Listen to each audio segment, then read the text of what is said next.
sky above Ethon 4 was on fire. It had not always looked like that. Once that sky was a deep shade of violet during the day and filled with soft, silver stars at night. The Selhari people had looked up at it for thousands of years. They had written songs about it. They had named the stars and told stories about them to their children. But now the sky was broken. It was full of smoke and light. The wrong kind of light. The kind that came from burning ships, from explosions high in the atmosphere, from the slow and terrible work of a fleet that had come not to visit, but to destroy. On the ground in the deep stone corridors of the Great Council Hall, Elder Archivist Vainsol stood very still and watched a screen. He was old even by Selhari standards. His body was tall and thin, like most of his kind, with long arms that bent at 2 joints instead of 1. His skin, if you could call it that, was a dark, deep blue, and it gave off a faint glow. All Selhari glowed. It was part of their biology, a soft bioluminescence that got stronger when they felt strong emotions and dimmer when they were tired or sad. Right now, Vainssol's glow was very dim. It had been dim for 3 days. Around him, the council hall was full of noise. Other council members moved back and forth, shouting at each other, waving data slates, pointing at projection screens that showed maps of the planet's orbital defense line. What was left of it? The Vorkai had hit the outer defense grid first, then the mid-range stations. Now they were working on the inner ring, and after that, there would be nothing standing between the planet's surface and the full force of the 7th Conquest Fleet. Counselor Devon Ray, a younger Selhari with bright orange markings on her arms, rushed past Vainsol and grabbed his shoulder. "Vainsol," she said quickly, "the defense minister needs the historical archive on Vorkai attack patterns. Past invasions, tactical data, anything we have. Can you access it?" "Yes," Vainsol said. "I can access it." "Then go, there's no time." "There is also," he said slowly, not looking away from his screen. "No point." Devon Ray stared at him. Her own glow flickered with frustration. "What do you mean there is no point? We have to fight. We have to—" "The Vorkai have taken 14 worlds in the last 60 years," Vainsol said calmly.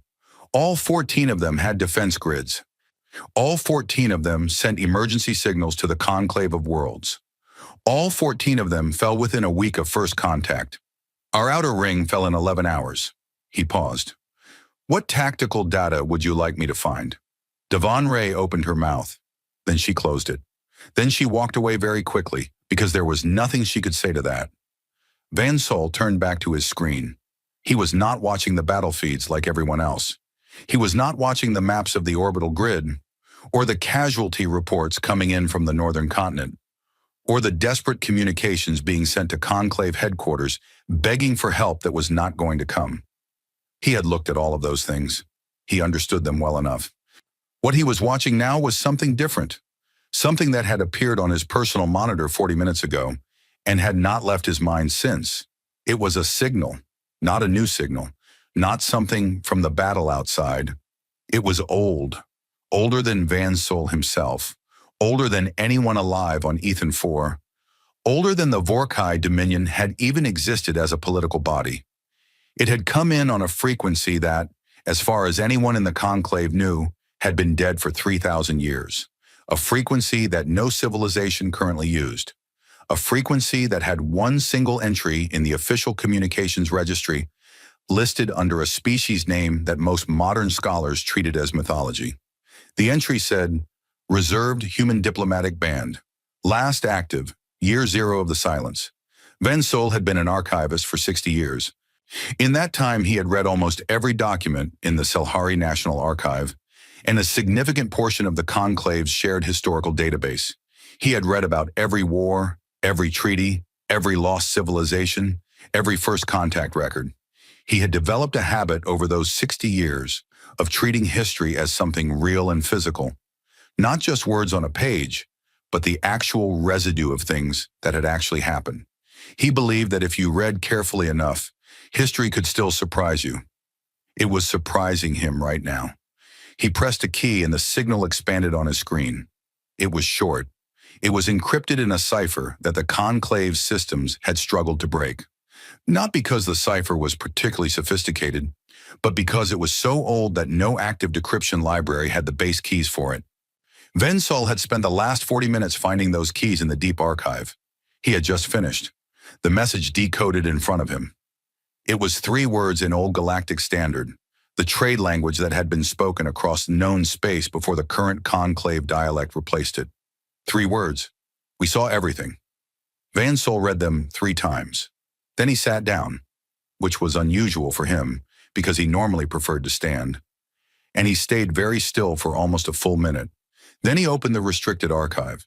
The restricted archive was not secret exactly. It was not locked behind security codes or forbidden to access. It was simply the part of the archive that no one ever looked at. Because it was considered to be full of legends and exaggerations, and the kind of stories that old civilizations told when they were trying to make themselves feel important. It was the mythological section, in practice, even if it was filed under historical accounts. Unverified.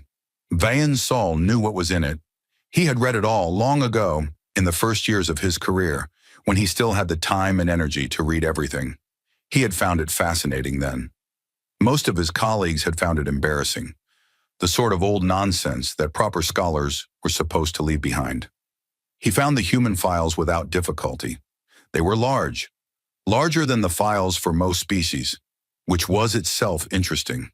Someone a very long time ago had gone to a great deal of trouble to collect and preserve information about humanity. When that person had clearly believed it was important.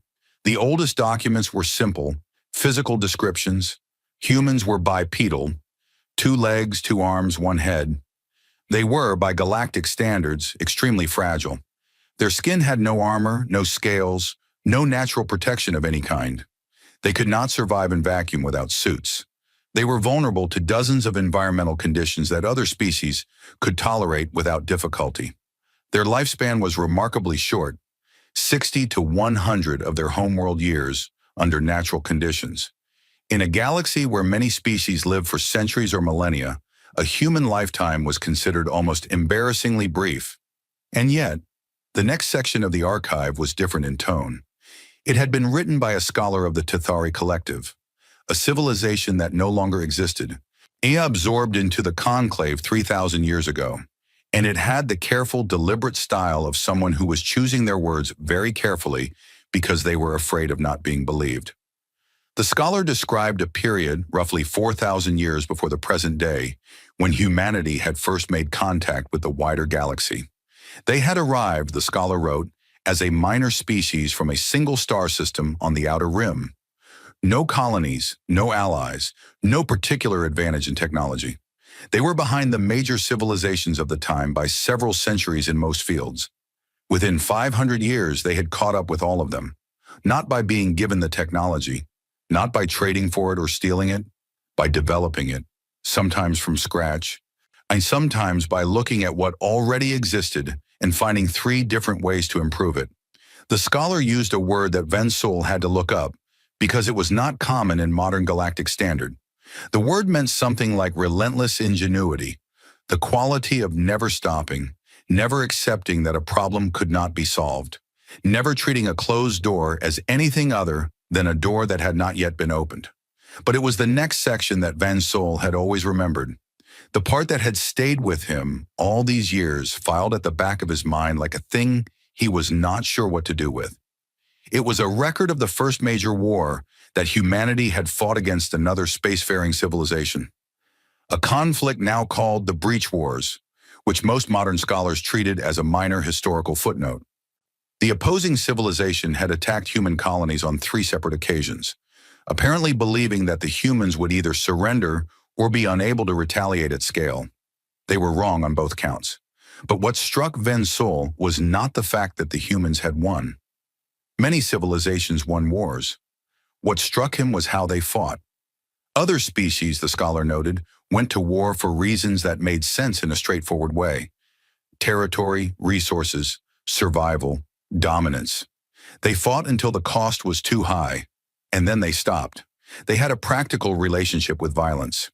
It was a tool, and like any tool, you put it down when the job was done or when it was breaking you. Humans fought for reasons. That was the word the scholar used, and they had underlined it. which was unusual for a scholar writing in that period. Not for territory alone, not for survival alone, for things that had no physical form: justice, principle, the memory of the dead, the protection of people they had never met and would never meet. They would absorb terrible losses in a war they were technically losing and still not stop, because they had decided that the reason mattered more than the cost. The scholar concluded with a line that Van Sol had memorized the first time he read it, decades ago. "Do not wound a human and expect them to die from it.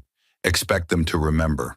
He scrolled further, past the breach wars, past the early expansion period, past the first conclave negotiations, in which humanity had apparently been a frustrating party to deal with because they kept insisting on including clauses about the rights of non-member species, hitting which no one else thought was relevant, past the long middle period of galactic history, during which humans had colonized dozens of systems, built alliances, fought several more wars, and in general made themselves into one of the most significant civilizations in known space.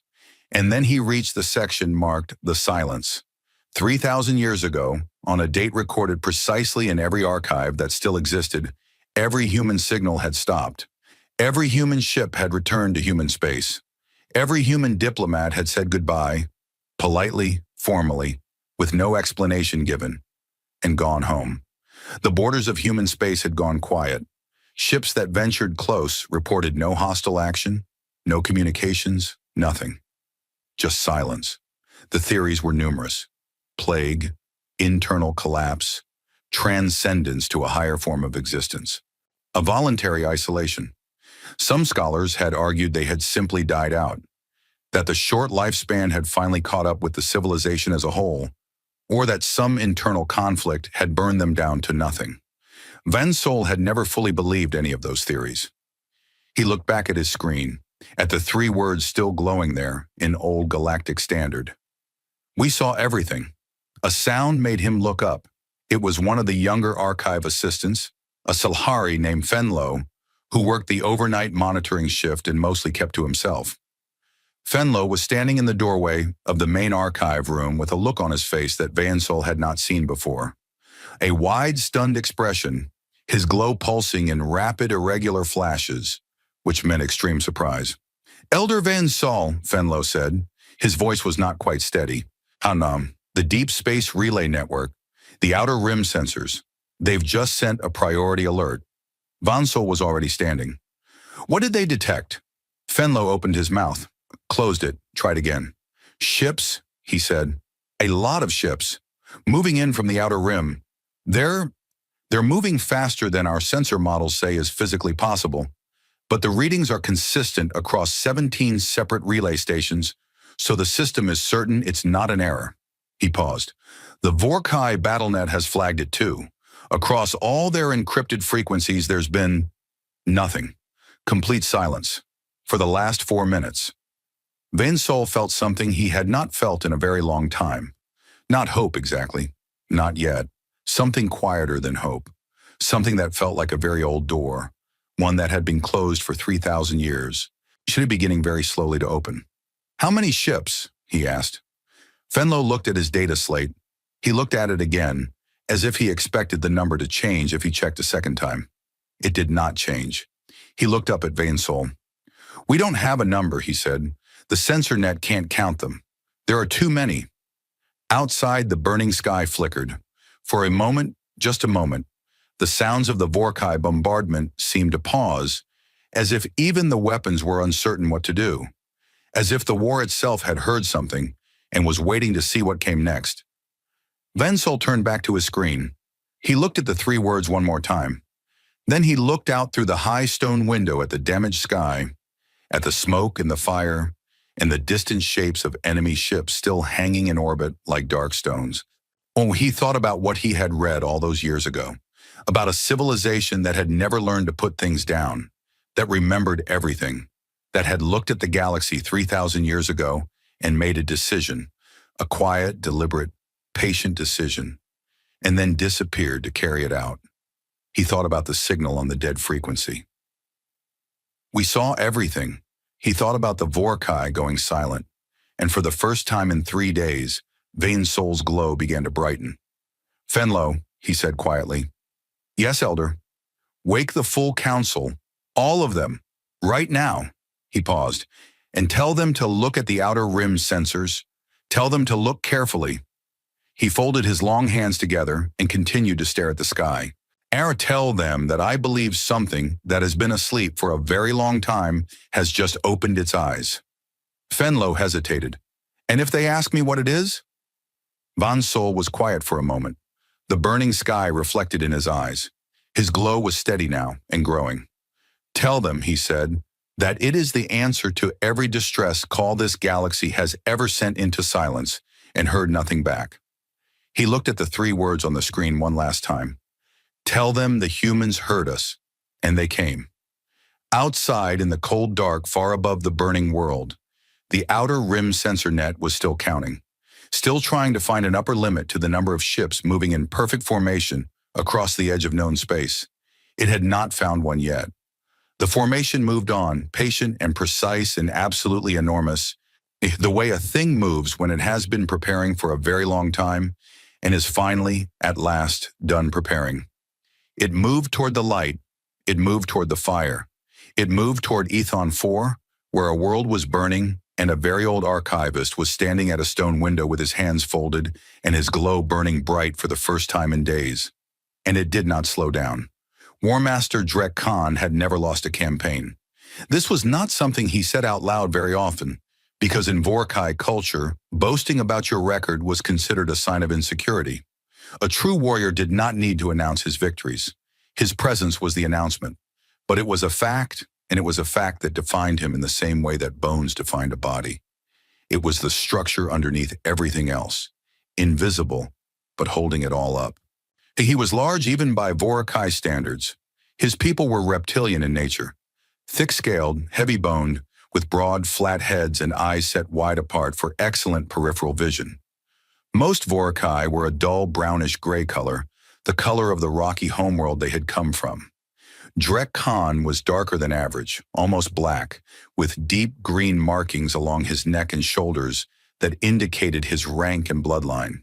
He wore no ceremonial armor on his command ship. Ceremonial armor was for parades and political events. On a warship in the middle of a campaign, he wore his rank insignia and nothing else, because anything more would have been a performance, and he did not perform.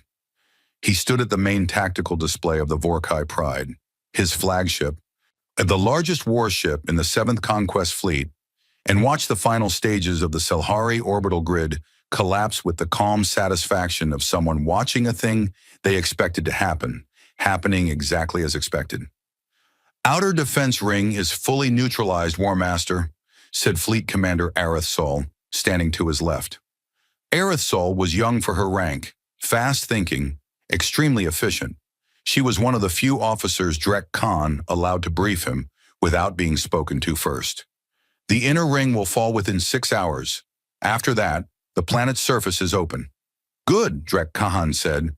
"The Selhari Council has sent 3 additional distress signals to Conclave headquarters in the last 2 hours," Aerith Sol continued. "No response as expected.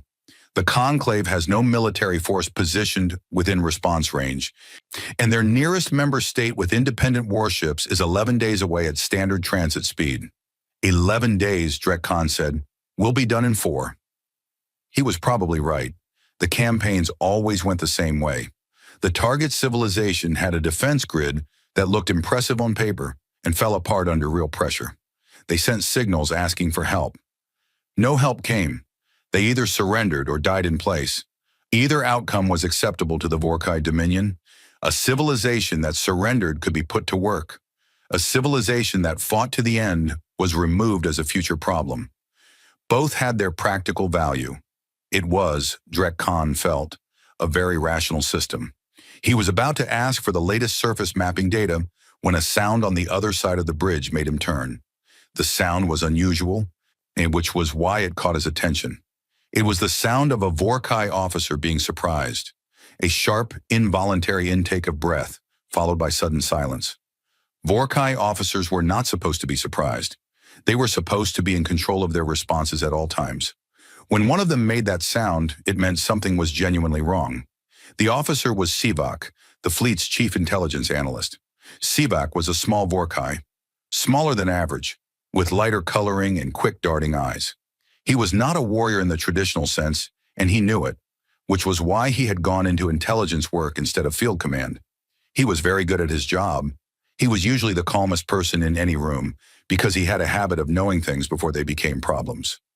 Right now, he did not look calm, and he was standing at his station with his eyes fixed on his screen, and his scales doing the thing Vorkai scales did when their owner was under stress, laying flat and tight against the skin, making him look thinner than usual.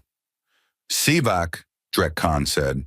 His voice was neutral, which from a Vorkai War Master meant you have exactly one chance to explain yourself. Sivak looked up. He glanced at Arith Sol, then back at Drek Khan. Then he said in a very quiet voice, "War Master, I need to show you something. I think it should be a private briefing." Drek Khan looked at him for a long moment. Then he nodded once and walked to the side chamber off the main bridge. Sivak followed. The door closed behind them. The side chamber was small and functional. A table, 4 seats, a wall-mounted screen. Drek Khan stood rather than sat, which he almost always did. Sivak sat down because his legs were not entirely steady, and he did not trust them to hold him without it being visible. The outer rim sensors have detected a large formation of unidentified vessels approaching from deep space, Sivak began. "I'm certain you'll receive the full report shortly. The formation is very large, larger than any fleet in current Conclave records." He paused. "When the initial alert came in, I did the standard procedure. Cross-reference against all known military forces, all known species, all on-record fleet movements." He paused again. There was no match. "Which means it's either a sensor error or an unknown contact," Drek Khan said. "Yes, and the sensor data is verified across multiple independent relay stations. That's so I ruled out error." Sivak's claws moved briefly over the edge of the table, a nervous gesture he would normally have controlled. "So I went to the full archive, not just current records, deep archive, historical files going back 3,000 years. He looked at the War Master. "I found a match." Drek Khan said nothing. He waited. Sivak pressed a key. The screen on the wall came to life, showing a file header. The date on the file made Drek Khan's eyes narrow slightly. 3,000 years ago. The file was classified at the highest level, a classification designation that Drek Khan had seen on files before, but rarely, and only for things the Dominion wanted very thoroughly forgotten. "This file," Sivak said, "is the record of the 7th colonial contact event, year 3004 before present. It is not taught in military academies. It is not included in the standard historical record. It has been reclassified to this security level twice in 3,000 years, each time by a different Dominion administration." He folded his hands on the table. "I only found it because the search algorithm I used was looking for fleet signature patterns, not historical events. It matched on a signal characteristic from the archive." "What is the contact event?" Drek Khan asked. Sivak told him. 3,000 years ago, a Vorkai colonial expansion fleet, 40 warships, a significant force for that era, had been operating on the outer rim of explored space. They had encountered a small, recently established colony on a minor planet. The colony was inhabited by a species not yet formally registered with the wider galactic community. In the species was bipedal, soft-skinned, and had no orbital weapons. The fleet commander, a war master of the old order named Geth Ban, had assessed it as a trivial conquest. The fleet had moved in. None of them came back. Drek Khan was quiet for a moment. 40 ship, he said. 40 ships, Sivak confirmed. The colony had no fleet, no orbital weapons. What it had, according to the partial transmission recovered from one of the Vorkai vessels before all signals were lost, was a very large number of inhabitants who were apparently not willing to wait for formal engagement. The transmission describes them using their own colony infrastructure as weapons, accelerating metal cargo containers at Vorkai vessels using their freight loading systems, reprogramming the colony's automated mining equipment to target ship hulls, taking captured Vorkai weapons from the first boarding parties, and using them before the boarding parties had even finished their attack. He paused. The last transmission from Geth Ban's vessel says, And I am reading directly. They are not fighting like a colony defending itself. They are fighting like something that has been waiting for an excuse. Drek Khan was looking at the screen now, not at Sivak. His eyes were moving across the data. The colony species, he said. What were they? Sivak said the word. It was a short word, one syllable. It was a word that, in most modern galactic archives, appeared under the category of extinct or mythological civilizations. It was a word that, when spoken in the right context, made certain very old scholars stop what they were doing and pay close attention. Human, Sivak said. When the word sat in the room for a moment, Drek Khan turned and looked at him. His expression had not changed. It almost never did. But there was something behind his eyes that Sivak, who was very good at reading Vorkai faces, identified as the earliest, most controlled stage of a reaction that the War Master was working very hard to keep from becoming visible. Humans, Drek Khan said, are extinct. They have been gone for 3,000 years. They are a footnote in pre-conclave history. Yes, Sivak said. That is what every current archive states. He pressed another key. A second file opened. But I found something else. In the same deep archive section, a record from 1,100 years ago, midpoint between the silence and the present day, in which a conclave survey vessel, in operating near the outer boundary of what was formerly human space, detected signs of active construction on a planetary body. Large-scale construction. The survey team filed a report. The report was reviewed at conclave level and classified. The classification reason given was, prevent public disorder. Sivak looked up. Someone knew, War Master. At some point, someone knew they were still there, and the decision was made to say nothing. The room was very quiet. Drek Khan moved to the window. Outside the ship, space was dark and cold, and full of the distant wreckage of Selhari defense platforms. He looked at it without seeing it. He was thinking very rapidly, in the precise, undecorated way he always thought about tactical problems. The formation on the outer rim sensors, he said. I believe it is them, Sivak said. Yes. You believe they have been in their own space for 3,000 years, not dying, not collapsing, building. I believe so. Show me the sensor data on the formation. Sivak displayed it. He had already run the numbers 3 times, hoping to find an error. There was no error. The formation was moving at a speed that exceeded anything in the current conclave's technological range. Not by a small amount, but by a significant factor. The energy signatures were unlike any recorded drive technology. And the count kept growing, because the outer rim sensor net was still resolving the full shape of the formation, still working its way through the data, and the number it had reached so far was already the largest fleet figure Sivak had ever seen in any record, historical or current. Drek Khan looked at the number. He said nothing for a very long time. Then, how long do we have before they reach Ethon 4 system? At their current speed, approximately 9 hours. Finish the planet before they arrive. Sivak hesitated. This was not something he would normally do with a War Master. Sir, if the historical record is accurate, if this formation is what I think it is, then finishing the Selhari operation is unlikely to change their response. Based on the colony contact event, based on the message they have sent. What message? Sivak had been hoping to delay this part. The formation transmitted a signal approximately 40 minutes ago. Very short, 3 words in Old Galactic Standard. He read them. We saw everything. Drek Khan looked at the sensor display for a long moment. At the shape of the formation, growing clearer as the relay stations updated. At the speed readout, which had not decreased.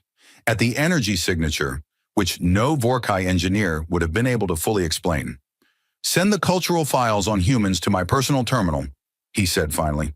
Everything we have, including what we deleted. He turned from the window. His face was composed. His voice was steady. He was War Master Drek Khan, and he had never lost a campaign. I want to understand what I'm dealing with. He walked to the door and opened it. On the main bridge, Arith Sol and the other officers were already exchanging looks. They had begun receiving the full sensor reports, and their expressions showed the earliest stages of confusion turning into something else. Drek Khan stepped back onto the bridge and spoke. Continue the Selhari operation, he said, loudly enough for the whole bridge to hear. Full pace, and send word to the subfleet commanders. I want combat readiness across all vessels by the time I finish my review. He paused. Something is coming. I intend to be ready for it. No one on the bridge asked what was coming. They were Vorkai warriors. They prepared first and asked later. Only Sivak, following behind him, allowed himself a single moment of private honesty as he looked at the sensor display one more time, at the formation, at the count, which had grown again while they were in the side room, at the drive signatures that should not have been possible. He thought about Gethban's last transmission. They are fighting like something that has been waiting for an excuse. 3,000 years, he thought. 3,000 years of being quiet. Either 3,000 years of watching the galaxy go on without them while they built and prepared and waited. Sivak was a very rational person. He dealt in data and facts and the logical conclusions that followed from them. He did not believe in mysticism or legend or the kind of dramatic stories that old civilizations used to fill the gaps in their understanding of the universe. But looking at that sensor display, at the shape of what was coming and the speed at which it was coming and the perfect absolute discipline of the formation, every ship in exact position, not a single vessel out of alignment over what must have been an enormous distance. He felt something that all his training and rationality could not entirely suppress. He felt that they had made a mistake, a very old mistake, and that it was at last coming to collect. The ship was called HFY Covenant. It was not the largest ship in the human fleet, not by a long distance. It was a mid-sized vessel by human standards, which meant that by any other civilization standards, it was a substantial warship. But next to the great carriers and deep strike cruisers at the back of the formation, it looked modest, almost quiet. It moved ahead of the main fleet at a steady pace, alone, the way a single person might walk ahead of a large group to knock on a door. Inside the Covenant, in the main communications chamber, Admiral Diplomat Sarah Voss sat in a plain chair in front of a plain table and read through her files one more time. She had read them many times already. She knew them well. But reading was a habit she had developed over 40 years of service, a way of grounding herself before a difficult conversation, of making sure that what she was about to say was based on fact and not on emotion. There was going to be plenty of opportunity for emotion today, she suspected. She preferred to meet it well prepared. Voss was 63 years old. She had short gray hair cut close to her head, dark eyes that were steady and attentive, and the kind of face that had been weathered by a great deal of time in difficult places. There were lines around her eyes and mouth, not from unhappiness, but from years of concentration and of the specific expression that a person's face settles into when they spend a lot of time being the only calm person in a room full of people who are not calm. She was wearing a uniform. It was not a flashy uniform. Dark navy blue, clean lines, the rank insignia on the collar, the small emblem on the chest. The scarred sphere wrapped in laurel that served as the official seal of the Human Diplomatic and Military Commission. No medals, though she had earned enough to cover the uniform twice. Medals were for ceremonies, and she was not here for a ceremony. She was here to have a conversation. 5 minutes to communications range, Admiral, said her aide, a young officer named Lieutenant Kavar, from the doorway. Thank you, she said without looking up. The formation is holding position 12,000 kilometers behind us. Good. The Vorkai BattleNet is active across all frequencies. They're tracking us. Also good, she closed the file. Make sure the relay is open to the Conclave of Worlds Emergency Broadcast Band and the Selhari Planetary Network.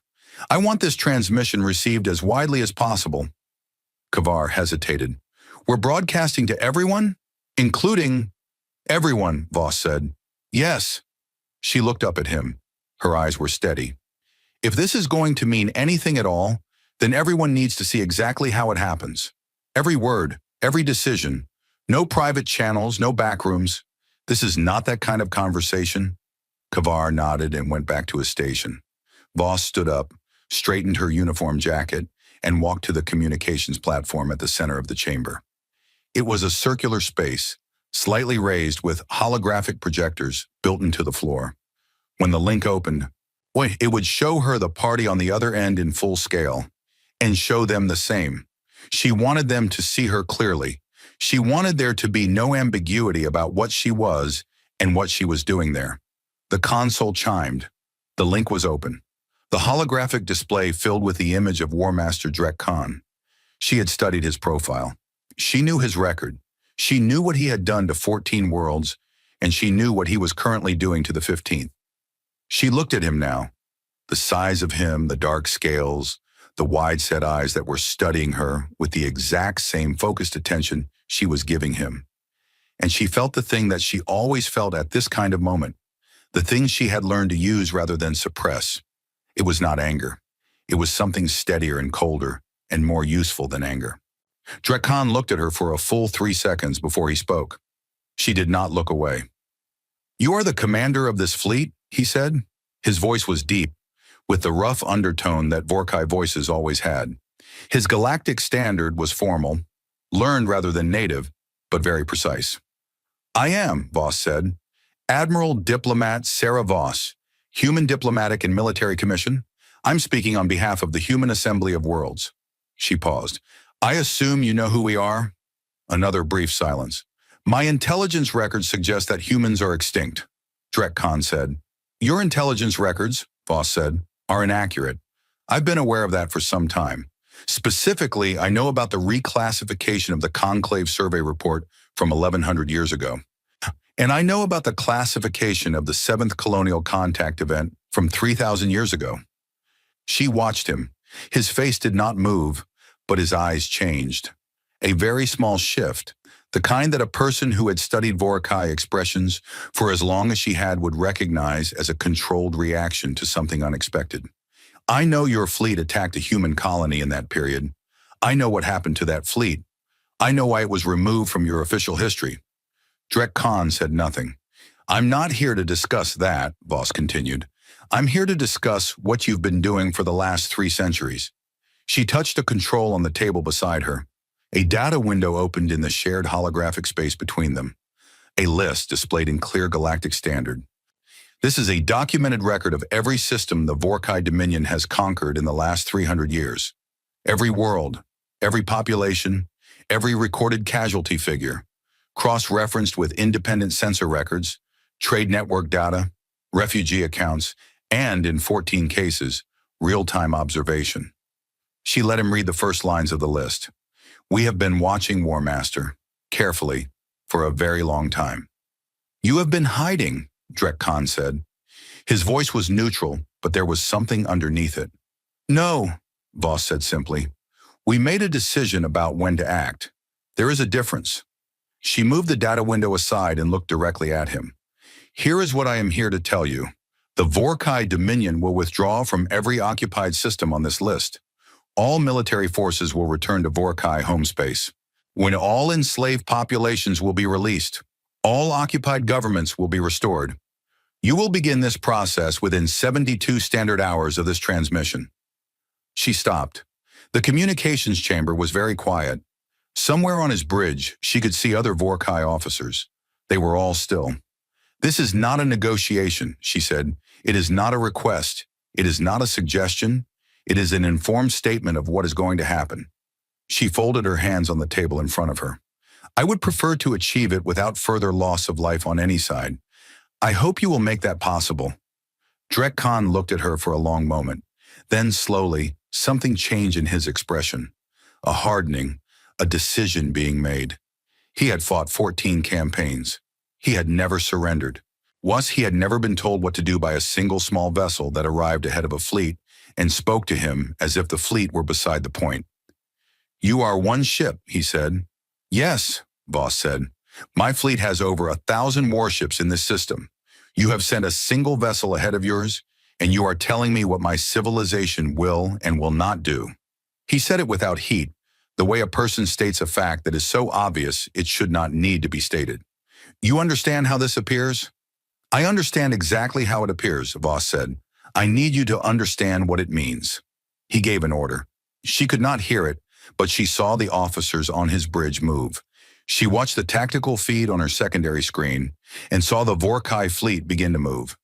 1,000 warships beginning to reposition, forming up, Etta pointing toward the Covenant. She did not change her expression. War Master, she said. He looked at her. I want to show you something, she said. Before your ships get any closer, I want to show you what we've been doing, so that you understand the situation clearly.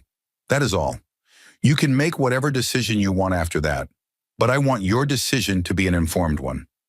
She nodded to Lieutenant Kavar. The Covenant did not move.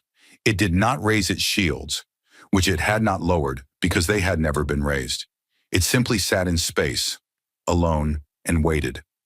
On every Vorkai ship that was now moving toward it, every navigation system, every drive system, every weapons control panel, every tactical calculation computer went dark.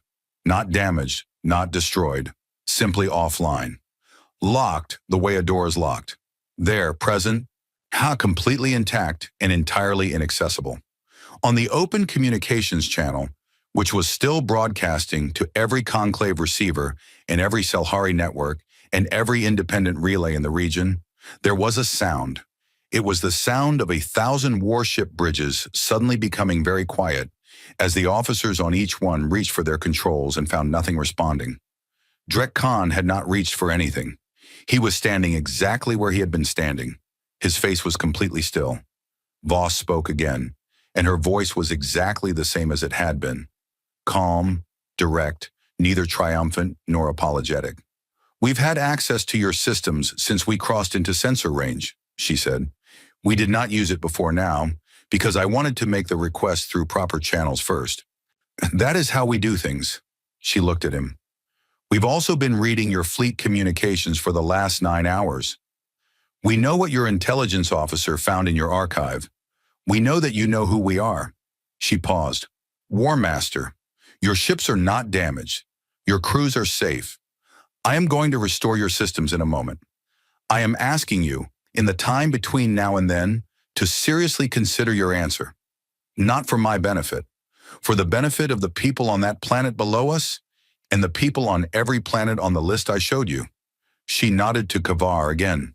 The Vorkai systems came back online. Now, she said, and her voice was a few degrees quieter, not harder. Quieter, the way a voice gets when the speaker knows that what comes next matters more than what came before. I'm going to step back from this channel for a few minutes. When I return, I would like to hear your decision. She met his eyes. I would like, very much, for it to be the right one. She stepped back from the platform. The holographic display held the connection open. On every receiver, on every ship, on every planetary surface that was watching the emergency broadcast. The Covenant sat in space, small and still and entirely alone, and behind it, barely visible at the edge of sensor range, the first outline of the human formation began to resolve. Not fast, not dramatic. Slowly the way the sun rises, inevitable, patient. Something that was always going to happen, arriving now because the time for it had finally come. On the Selhari Council Hall screens, Van Sol watched the outline take shape. He was counting. He had been counting since the formation first appeared on the relay data. He kept having to stop and start over, not because the numbers were hard, but because each time he thought he had found the edge of the formation and started counting down from there, the sensors would update and show him that there was more beyond it. On Drek Khan's bridge, Sivak was also watching. His claws were folded on his station panel, and he was very still. He had run the new numbers, the updated counts from the formation resolution. He had looked at the fleet strength comparison figures. He had looked at the drive technology readouts and the energy signature analysis and the weapons profile data that human ships had apparently not bothered to mask. He thought, we are looking at what 3,000 years of preparation looks like. He thought we should have left that colony alone. And in the space between the Covenant and the approaching edge of the human Armada, the stars were very clear and very cold and very, very numerous, like all the years that had passed since the silence, each one burning quiet and patient in the dark, waiting for this exact moment. The channel stayed open. The formation kept resolving. Drek Khan stood on his bridge and looked at the screen and said nothing. And somewhere deep in the cold silence of the bridge, where no one could hear it, the question began to form in his mind. The question that had never needed to be asked in 14 campaigns. The question that the entire Vorkai Dominion had not asked in 3,000 years of expansion. Because there had never been anything in the galaxy that made it necessary. What are you people? Nadrek Khan opened a private channel. This was, in itself, an unusual thing for him to do. All of his other communications with opposing forces had been short, formal, and one-directional. He spoke. They listened. He told them what was going to happen. Then it happened. That was how campaigns worked. There was no back and forth, no dialogue, no need for a private line to a single vessel that had parked itself between his fleet and its target and was waiting with the patience of something that had learned patience over a very long time. But the weapon systems had gone dark and then come back, and the formation at the edge of sensor range had continued to resolve, continued to grow, continued to reveal itself as something that did not match anything in the Vorkai tactical database. Juan and Sivak had shown him the updated fleet comparison numbers with the expression of a person who would very much like to stop knowing what they know. So Drek Khan opened a private channel. My question, he said, when Voss returned to the platform and the link confirmed private, was not rhetorical. Voss looked at him. I know, she said. Sit down if you'd like. This is going to take a few minutes. He did not sit. Vorkai commanders did not sit during active engagements, but he stayed on the channel, which was its own kind of answer. Voss sat. She was quiet for a moment, not gathering herself, she was already gathered, but taking the brief space between one thing and the next that she always took when a conversation was about to go somewhere that mattered. I'm going to tell you about Earth, she said. Your homeworld, he said. And yes, she folded her hands on the table. Most species, when they describe their homeworld's history to an outsider, start with the good parts, the achievements, the discoveries, the things they're proud of. I'm going to start differently. She told him about war, not the wars humanity had fought with other species. Those came later. She told him about the wars humans had fought with each other. Thousands of years of it. Continent against continent. Nation against nation. City against city. She described the scale of it plainly, without softening the numbers. Tens of millions dead in single conflicts. Whole populations erased. Landscapes turned to ash. She described weapons that humans had invented specifically to kill large numbers of other humans as efficiently as possible, and how those weapons had improved. And generation after generation, because humans were very good at improving things even when those things were terrible. Drek Khan said nothing. He listened. His expression was the expression of someone who expects to hear a story about weakness and is not hearing that. We nearly destroyed ourselves, Voss said. Several times, not once. Not by accident, by choice, by the choices of people who decided that what they wanted was worth the cost, and then found out that the cost was too high only after it had already been paid. She paused. We also developed, in the middle of all that, the idea of rights. The idea that every person, not just the strong ones, not just the ones from the right bloodline or the right nation, every person had a basic claim on dignity and safety and the ability to make their own choices. She looked at Drek Khan. We invented both genocide and human rights, sometimes in the same century. That is what we are. He was quiet for a moment. That is a contradiction, he said. Yes, she said. We know. We have been living inside that contradiction for a very long time. It is not comfortable. She paused. But it has one practical effect that I think is relevant to your situation. We are the only species in the known galaxy who has experienced from the inside what happens when the strong decide that the weak simply don't matter. We did it to ourselves. We know exactly where it leads. We know what it costs. However, we are incapable of seeing it happen to someone else and treating it as someone else's problem. On every receiver that was still monitoring the broadcast, which was most of them, because the emergency relay was still open, because Voss had said she wanted everyone to hear this, and no one had shut it down. The words moved outward across the star systems at the speed of light. In the conclave headquarters, a chamber full of senior diplomats from 12 different species had stopped their own emergency session to watch the feed. Some of them were old enough to have read the historical files on humanity, and they sat in the careful stillness of people hearing a confirmation of something they had half believed for a very long time. In the archive room on Ethan 4, Vainsol had stopped moving. He stood in front of his screen and watched and listened with the full, concentrated attention of someone who has waited their whole life to see a thing they were told was only a legend. Fenlo, standing beside him, spoke quietly. Elder Vainsol, she's describing us, what the Vorkai did to our colonies. She's describing it to him directly. Yes, Vainsol said. He did not look away from the screen. She's telling him the history of her own species to explain why they came. Yes. Fenlo was quiet for a moment. That is the strangest way I have ever seen someone deliver an ultimatum. It is not an ultimatum, Vainsol said. An ultimatum says, do this or we will hurt you. She is saying, do this because it is right. And if you choose not to, we will still stop you, but we would rather you understood why. That is different. He paused. That is, if the archive is accurate, very human. Back on the Covenant, Voss had moved to the reason for the silence. She described it without drama, simply, clearly, the way she described everything. 3,000 years ago, humanity had looked at the galaxy and seen a pattern. Not a new pattern, a familiar one. The same pattern that had led to some of the worst things in their own history. The civilizations with bigger fleets took what they wanted from the ones with smaller fleets, and the ones with smaller fleets called for help, and help rarely came, because everyone was looking out for themselves. It was the old logic. The logic that said might was right and the strong owed nothing to the weak.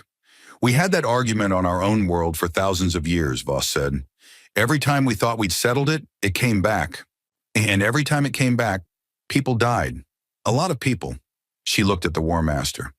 When we came out into the galaxy and saw the same argument being made at a larger scale, we had a decision to make.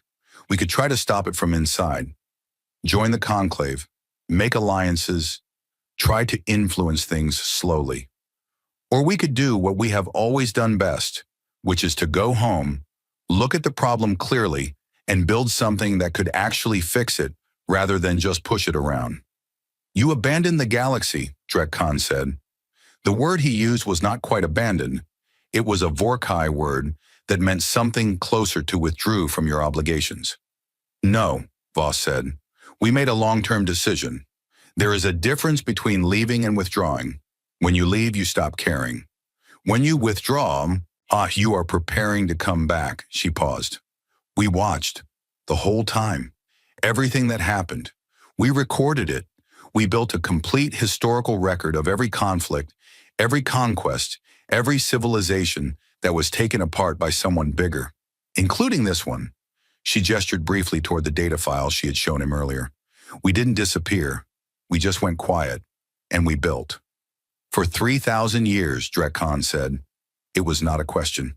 For 3,000 years, Voss confirmed. Because if we were going to come back and say that what you were doing was wrong, that preying on civilizations that can't defend themselves is wrong, we needed to be in a position where we could do more than just say it. She met his eyes. We needed to be able to make it true, not just for today, permanently. There was a silence. Not an uncomfortable silence, a thinking silence.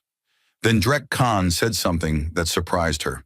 He said it quietly, as if he was not entirely sure he wanted to say it out loud. My civilization has no word, he said, for what you're describing. Voss waited.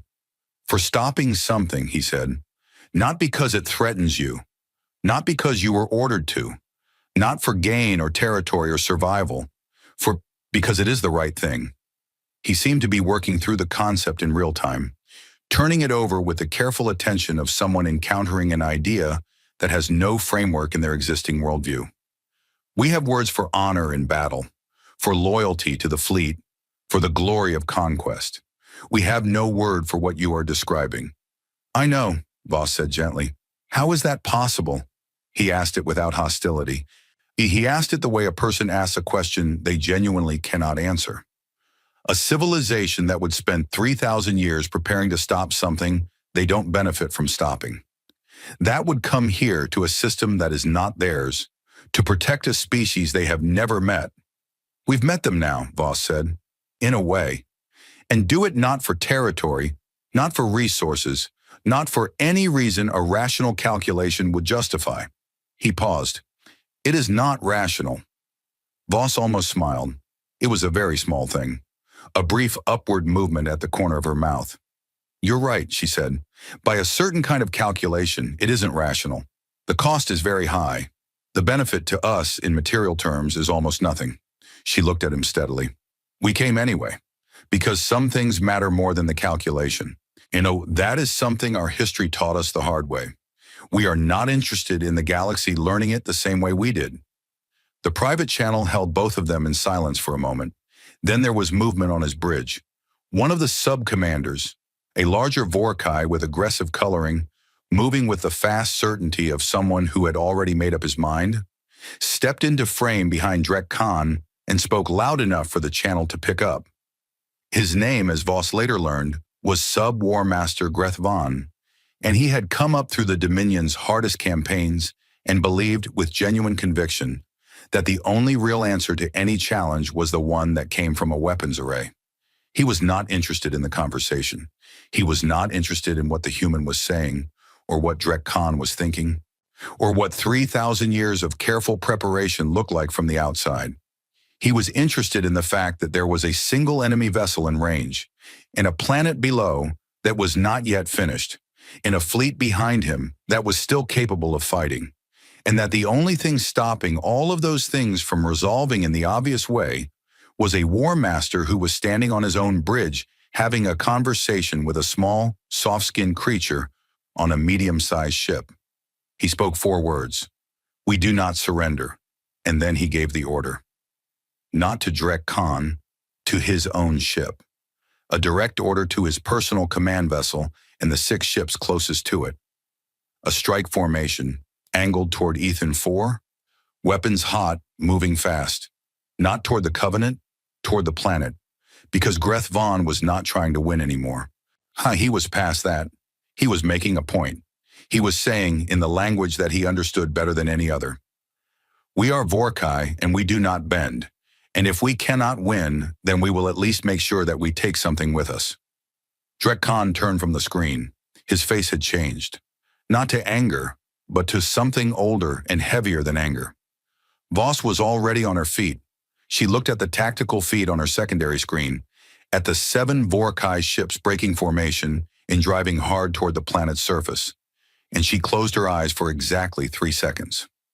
3 seconds that she used to take in the full reality of the situation, that she had been close, very close, and that sometimes close was not close enough, and that now there was a planet below them full of people who were counting on the next set of decisions being made correctly. She opened her eyes. She looked at Drek Khan, who was still on the channel, who was looking back at her with an expression she would later describe to her log as the face of someone watching 2 worlds collide and not being certain which one they are standing on. She said, I'm sorry this happened, truly. She paused. But I made a promise to the people on that planet. I intend to keep it. She turned to Kavar. She did not raise her voice. She did not change her tone. She gave the order with the same calm that she had used for everything else. And the only difference was the weight underneath it. The weight of someone who has been patient for a very long time and is now done being patient. Open the fleet channel, she said. Tell them to move. The fleet channel opened at 0314 standard time, and the order moved through it like current through a wire. Fast, clean, and with absolute certainty. For the crews of the human Armada, it was not a surprise. They had been at full readiness for the last 4 hours. They had watched the feed from the Covenant, the same feed that the Conclave receivers were watching, the same feed that Ven Sol had been watching in his archive room. They had listened to Admiral Voss speak, and they had waited. And now the waiting was over, and the thing they had come here to do was beginning. The Armada moved. It did not move the way that military fleets in most species' histories moved.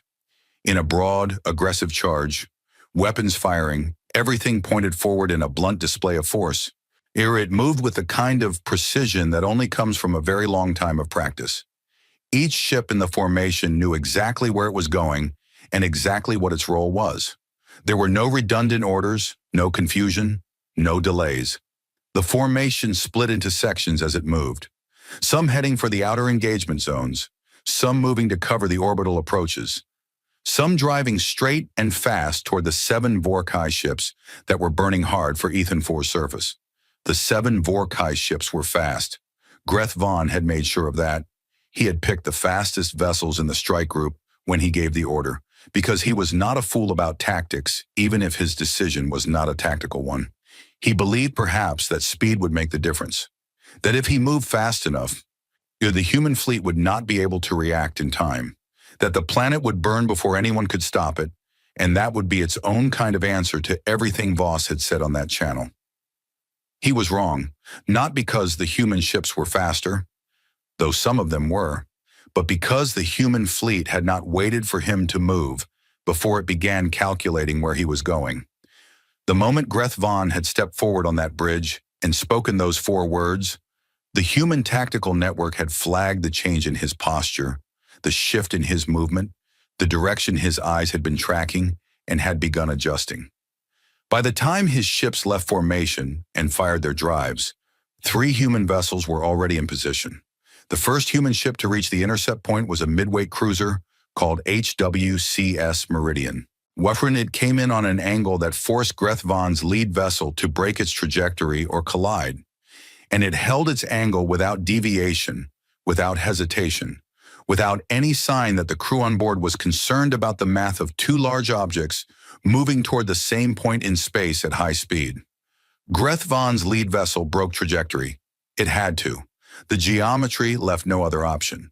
The second and third human ships pushed the remaining 6 Vorkai vessels into a tight corridor, not surrounding them, not firing on them, but using precise positioning to make every angle, except the one pointing away from the planet, geometrically difficult.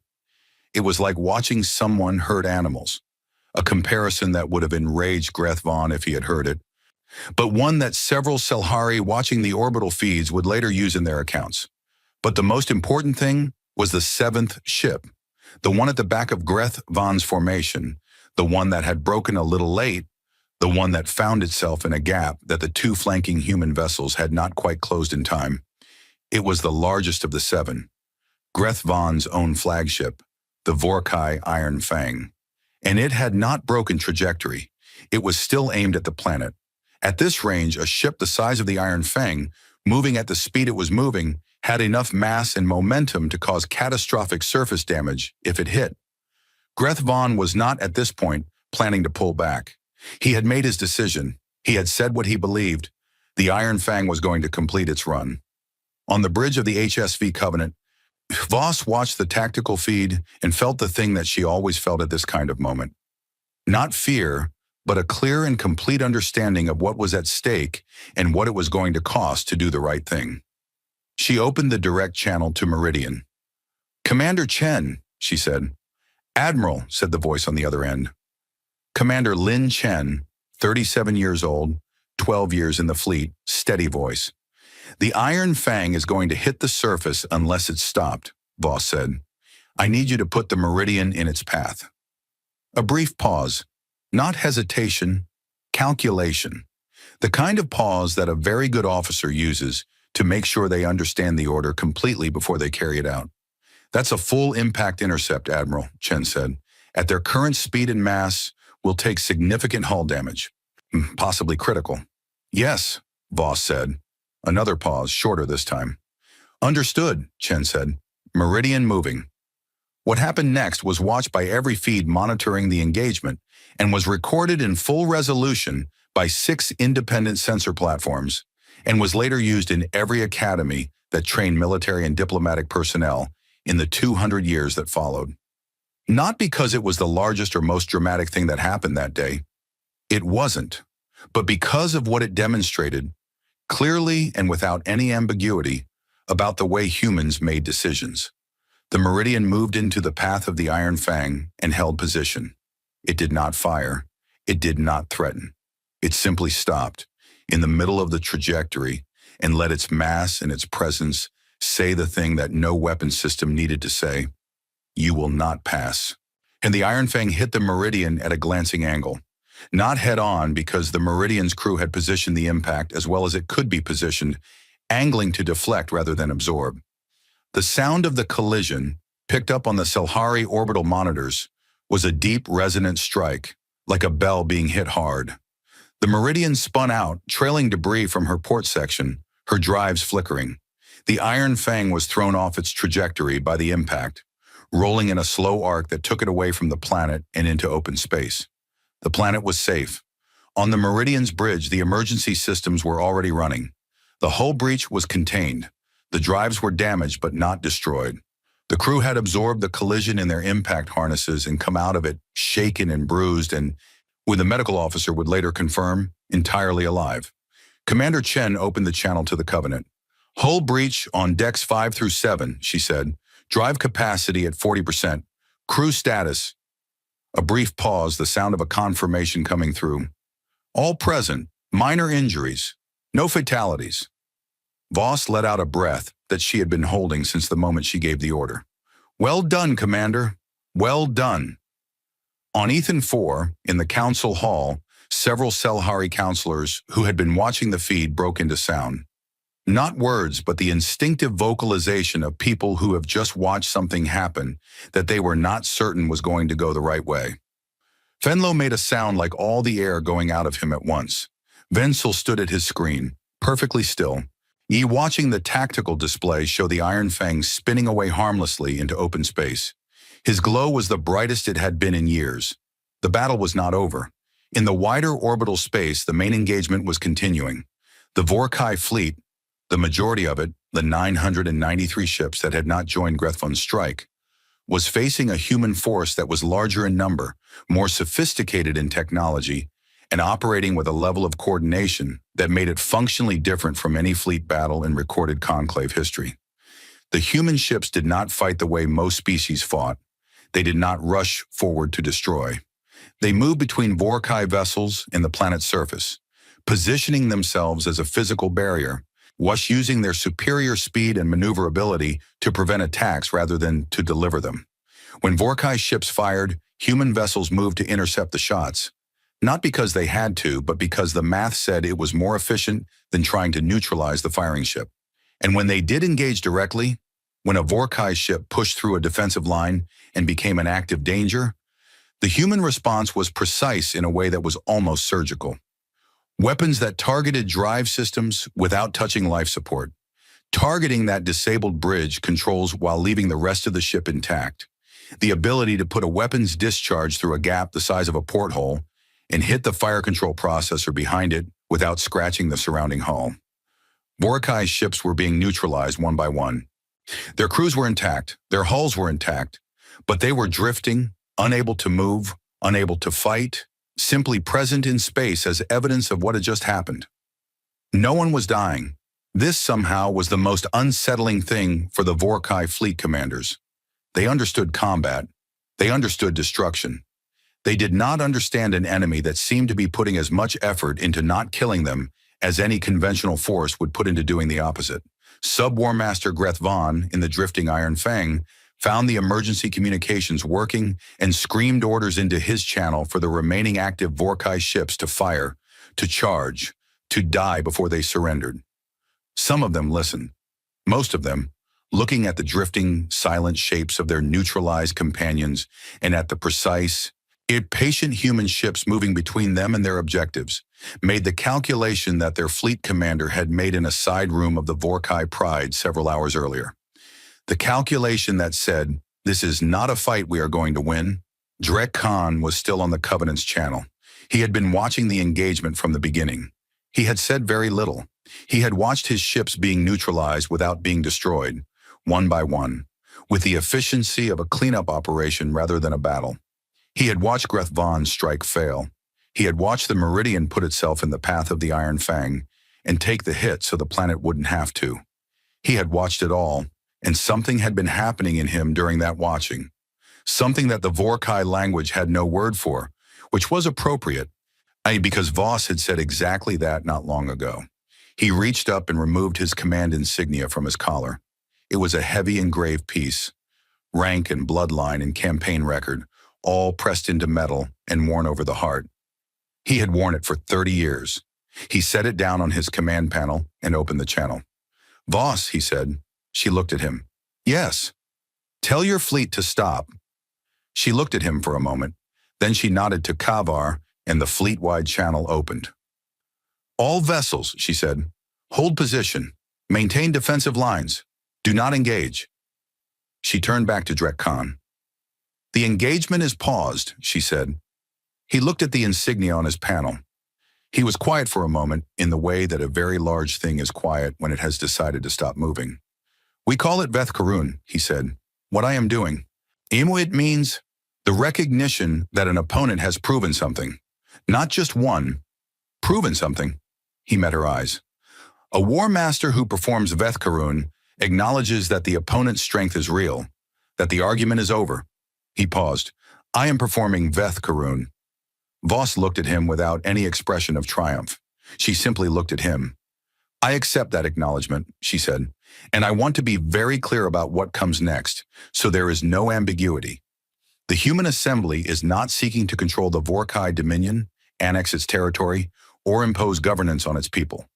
We are seeking three things: the withdrawal from all occupied systems, the release of all enslaved populations, and the beginning of a process, a long process, I know, of accountability and restoration." She paused.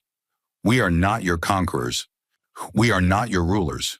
We are the party that has come to tell you that what you have been doing to others is going to stop, and that stopping it does not have to mean your destruction." Drek Khan was quiet. "My people will not accept this easily," he said. "I know," Voss said. "It will take time. We understand that. We are not impatient." "You have been preparing for 3,000 years, he said. There was something in his voice that might, from a Vorkai, have been a small and deeply reluctant recognition of something like respect. "I suppose not." The emergency broadcast channel, which had been carrying the entire exchange, was still open. In the conclave chamber, the senior diplomats were no longer in their seats.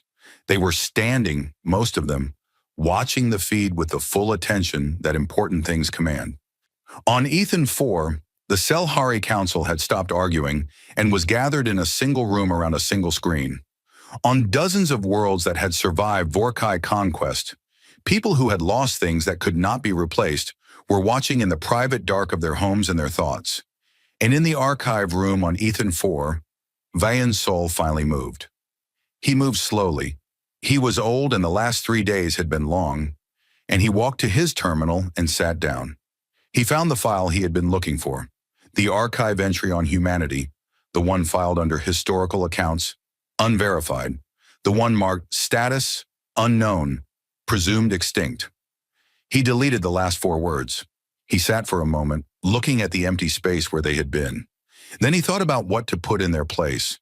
He thought about the signal on the dead frequency, about the formation that the sensors could not count, about the meridian putting itself between a planet and a ship because the math said it was the right thing to do, about what Voss had said on that channel, about the contradiction and the cost and the reason they came anyway.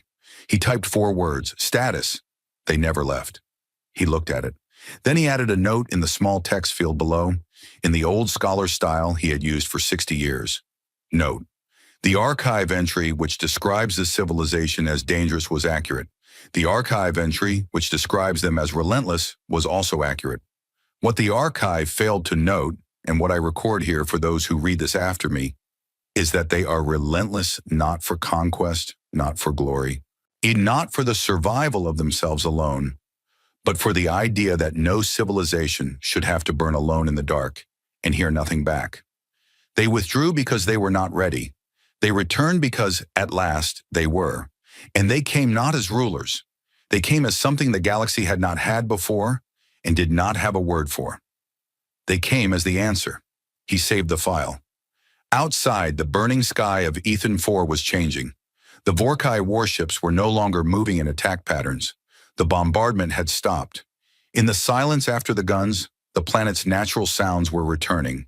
The distant rush of wind across the open plains north of the city, the faint sounds of people in the streets below beginning to understand that the thing they had been certain was going to happen was not now going to happen.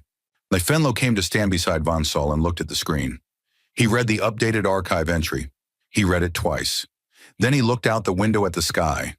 The human armada was still there, holding position in the deep space beyond the planet. Thousands of ships, still in perfect formation, patient and steady and prescient the way a kept promise is present. Real and solid, and exactly what it said it was going to be. "What happens now?" Fenlo asked. Van Sol looked at the sky for a long time before he answered. "What should have happened a very long time ago," he said. "Someone starts cleaning up the mess." He paused.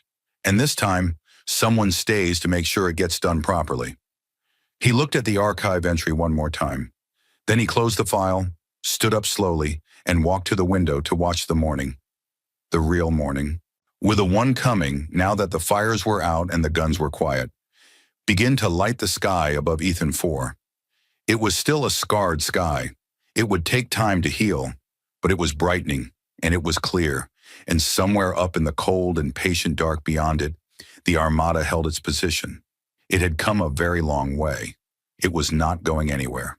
In the years that followed, the Conclave of Worlds established the Joint Restoration Commission, with human advisors present at every level. 14 occupied systems were freed. Greth Von was tried before a joint tribunal and found guilty of war crimes under the new Conclave protocols that human diplomats had spent 3 months drafting. Drek Khan did not stand trial. He stood instead as the first Vorkai witness for the prosecution. The 7th Conquest Fleet was formally disbanded. 3 of its vessels, repaired and repainted, joined the new Conclave peacekeeping force. The Meridian was repaired. Commander Chen was promoted. She named her next command ship after the planet she had protected. Van Saul lived for another 11 years. He spent most of them updating the archive. Not just the human files, but all of them. He said in the last public address he gave before his health made travel impossible, that the most important thing an archivist could do was make sure the record was honest about what happened, so that the next generation knew what was possible. Not just the wars and the losses, the times it went right too, the times someone came. The archive entry he wrote was never changed. They never left.